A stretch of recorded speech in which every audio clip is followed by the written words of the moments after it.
Everywhere you turn, people are talking about renewable energy. And in India's massive solar push, one name just keeps popping up, Waaree Energies. So what's the deal with them? Is all this buzz for real, or is it just hype? Well, let's dig in and figure out what makes the solar giant tick. So, here's our game plan. First, we'll get to know who Waaree actually is. Then, we'll look at the incredible industry they're a part of. After that, we're going to crunch the numbers, weigh their strengths against their weaknesses, and finally take a peek at what the future might hold. This is our roadmap to understanding the company inside and out. Okay, so first things first, who exactly is Waaree Energies? Let's get a handle on their identity before we jump into all the juicy numbers. In a nutshell, Waaree is the biggest solar panel manufacturer in India. Simple enough, right? But here's the thing, their story doesn't end there. They're involved in pretty much the entire solar journey, which makes them a really integrated player in this whole ecosystem. And that integration, well, that's their secret sauce. See, they don't just make the panels. They also handle the installation for huge projects. They put solar on your rooftop. They even develop their own solar farms. And now, they're getting into the super important world of batteries and energy storage. Controlling that whole chain, that gives them a ton of power in the market. All right, but no company is an island. A huge part of Waaree's story is tied directly to the absolute explosion of the solar industry in India. Just get a load of this number, 280 gigawatts. That's the Indian government's target for solar capacity by 2030. I mean, that is an unbelievably ambitious goal, and it creates this massive, nonstop demand for everything solar. This is the powerful tailwind that's just pushing companies like Waaree forward. And this isn't some far-off fantasy. It's happening right now. You can see it in the chart. We're seeing this steady, impressive climb in solar capacity year after year after year. For the biggest player in the country, this kind of market growth is, well, it's the best-case scenario. Okay, so we've got a top dog in a red-hot market. Sounds good.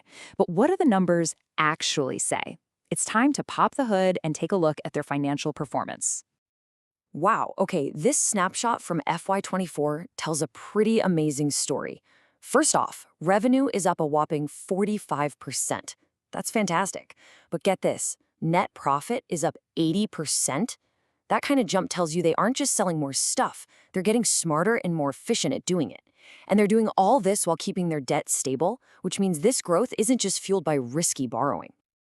And hey, if you're wondering about that debt to equity thing, don't worry, it's pretty simple. It's just a way to see how much a company relies on borrowing versus using its own money. A number like 0.85 is generally seen as pretty healthy. It suggests they've got a good, stable financial foundation. And just look at this revenue trend over the last 3 years. I mean, that momentum is just undeniable.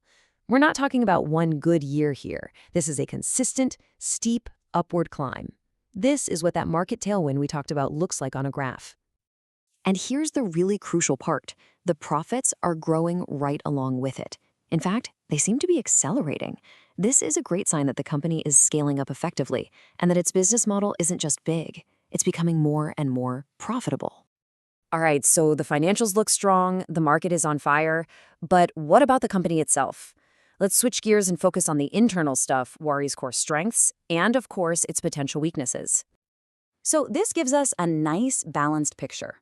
On the one hand, being the biggest player in India, that's a huge advantage. They have a brand people recognize and a massive network to sell and service their products. But, and there's always a but, right? They lean heavily on imported raw materials, they're up against fierce global competition, and in a market like this, prices can get squeezed hard. Those are some serious challenges they have to navigate. Okay, so we've got a good handle on where things stand today. Now, let's pull out the crystal ball and look ahead. What are the big opportunities and the scary threats that could define Waaree's next chapter? There's a lot to be excited about here. Government programs promoting rooftop solar are a massive tailwind. You've got huge export markets opening up in the US and Europe, plus they can use their strong brand to move into related areas like green hydrogen or EV charging. And hey, new solar tech is always just around the corner, which could make things even better. But of course, the road ahead isn't perfectly paved. The solar industry relies a lot on government policy, and that can change. Geopolitical problems could mess up their supply of key materials and make prices spike. And in a high-tech field like this, there's always the risk that some new invention could suddenly make your products look old. So if we boil it all down, we land right here. What we're looking at is a market leader in a booming industry with fantastic growth, but facing some very real, very clear challenges. They're in a powerful position, but they're also playing in a tough global league. And that brings us to the final critical question. The opportunity to grow is obvious. The market is practically begging for it. But with that reliance on imports, the intense competition, and all the moving pieces, the real test for Waaree won't just be about getting bigger. It's going to be about resilience. How will they navigate the future? That's the billion-dollar question.